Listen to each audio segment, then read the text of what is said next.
All right, guys, welcome back again to the channel. Good evening to everyone in the community. I hope you guys are having a great time.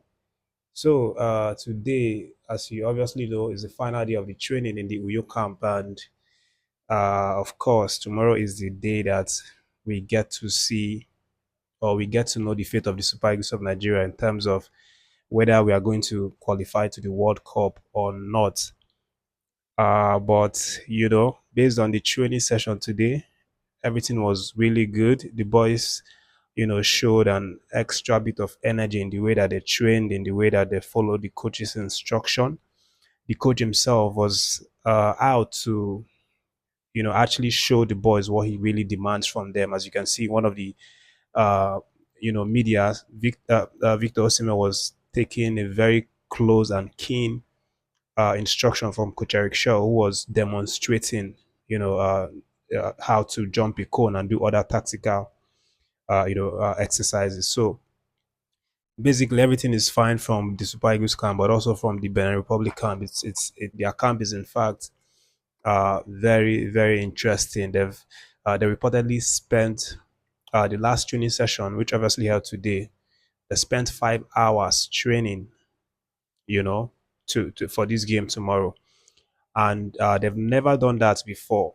They had not spent 5 hours in one training session ever, but they decided to do that today. And again, it just shows you how important this match tomorrow is for them and how much they are willing to put everything, in the preparation stages to make sure that uh, they are ready for tomorrow's game.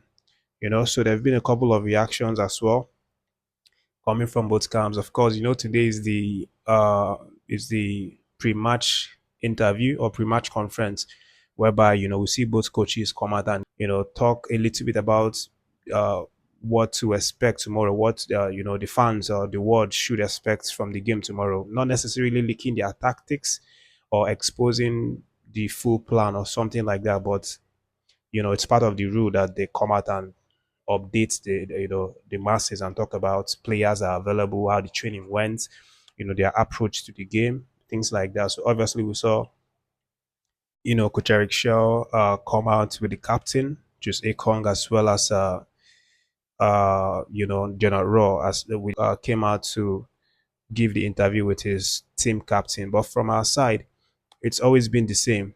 From Akong's statement, he said that the boys are ready, that they know what this the tomorrow game means to them. Everybody's very very focused and they have a plan, about what they are going to do tomorrow, and that hopefully tomorrow's night when they come out to give the post-match conference, they would have gotten the results, just like we did back in 2018. He referenced that particularly. Of course, 2018, that was when we qualified to the World Cup, and General Rohr was actually the head coach, during that period. So that's, basically some of the things that Akon said. And then the coach, feel the optimism. He always maintains that he wants his boys to be fighters on the pitch. He wants them to be. He wants his strikers to be killers. You get the ball, one touch, boom, you score. You get the ball. Don't waste too many chances. Try to convert the ball as much as you can. So this is basically the mindset of Coach Eric Shaw, and that's more or less what he came out to say in the interview. But also we've seen a couple of supports coming in from the technical side of things.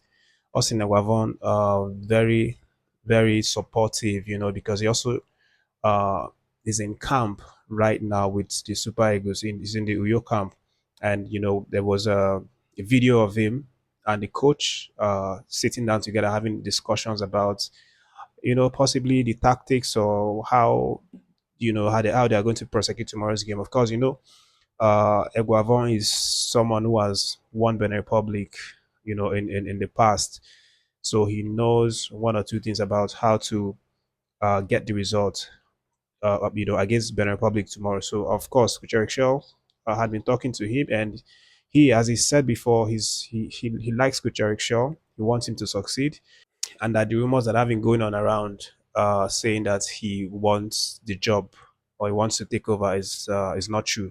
So he obviously showed it, he proved it, by uh, coming to the camp to assist Coach Chelle in any way possible that he could assist. So that's basically what's happening. Everybody is good, no injury issue whatsoever for our team.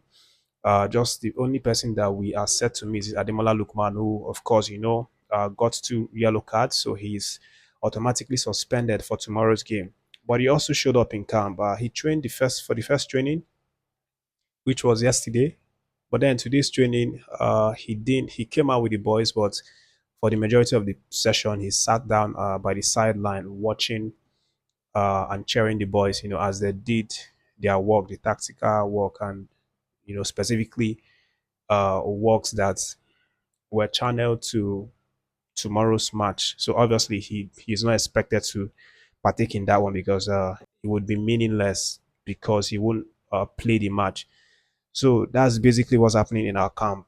But also for the Benin Republic side, I mean, they are really serious, guys. They are really serious. These guys want to really make history. And I have to say that the Super Eagles need to be very careful. We need to be very careful. We need to avoid mistakes from the goalkeeping area.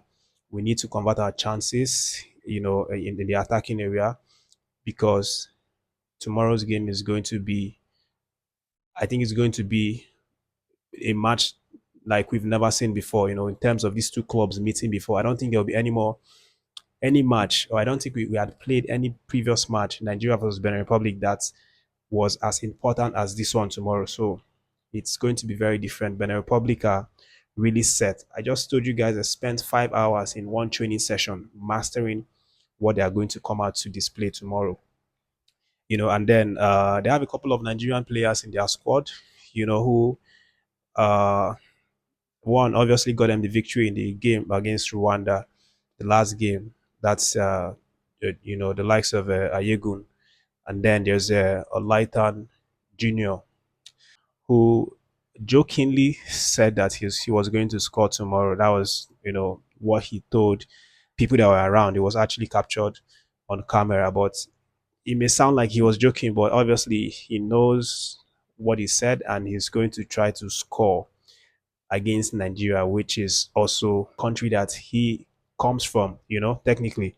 So, but for Coach Rohr, obviously he's very optimistic, and I'm just going to share with you, read his words, what he said in the pre-match conference. He said, yes, the atmosphere can obviously be hostile, but we will try to maintain a certain amount of calmness and serenity on the pitch. This will translate into a desire to play the game. We will try to have good possession of the ball. We have a game based on good defense and counter attacks. This is what we will want to practice in Uyo. So that's basically what he said. Again, he mentioned the atmosphere is going to be very, very massive and intimidating, especially for General Raw, because it's Nigeria's home, and obviously the fans are going to want to intimidate the players in their numbers, cheer, all that stuff that comes with, playing on your home soil. But he's no stranger to the Uyo camp. Remember when he was in charge of the Spikers for I think 5+ years, he used to play in the Uyo camp. He used to play opponents in the Uyo camp, so he knows every corner of that stadium. He knows how the crowd can be. He knows what to expect. So obviously, he is not going to be intimidated by that. I don't think so. So that's basically what's happening. Of course, the stage is set now. It's just remaining for tomorrow to reach, and then we get to see this game played. The other guys have played. I'm talking about the likes of Zimbabwe and Lesotho. Lesotho actually edged Zimbabwe by 1 goal to 0. So Zimbabwe are the ones that are in the last position. And talking about this, obviously we have to factor in the playoff position, which has now been reviewed. There's now been a new table for the playoff position, and it seems like South Africa are no longer able to qualify for the playoffs because of the fact that they've now been deducted 4 points, or they will lose 4 points from Zimbabwe. Remember, they drew and then won, so 4 points from 2 games. They will now lose 4 points, and and that's obviously going to bring their point to 11 points, which is by far nowhere near the playoff point as it stands now. Look at the playoff position. You see that Gabon are topping with 16 points, Burkina Faso 15, Niger 15, Cameroon 14, and South Africa will just have 11 points. So there is no other option for them here in the playoffs. The only option is for them to go on and win their game tomorrow against Zimbabwe, which is obviously again a really tough test, So um, for Nigerian side, we still have a chance of qualifying via the playoffs if we are unable to qualify as the group leaders, But we have to win our games, obviously. We currently have 14 points, but for the playoff position, 2 points will also be deducted from us because against Zimbabwe, we drew both games, so we will be losing 2 points if we were to vie for the playoff position, and that will bring our points to 12 points. And then, assuming we win tomorrow's game, right? We'll now have 15 points, So that will be somewhere close to that. So that will be somewhere, within the top four, but we'll still have to score a lot of goals, have like plus 4 goals for we to be able to make it through as it stands now. So that's basically how it goes. Benin Republic, they are the ones that have the upper hands. They have the game to lose tomorrow, so they are the boss.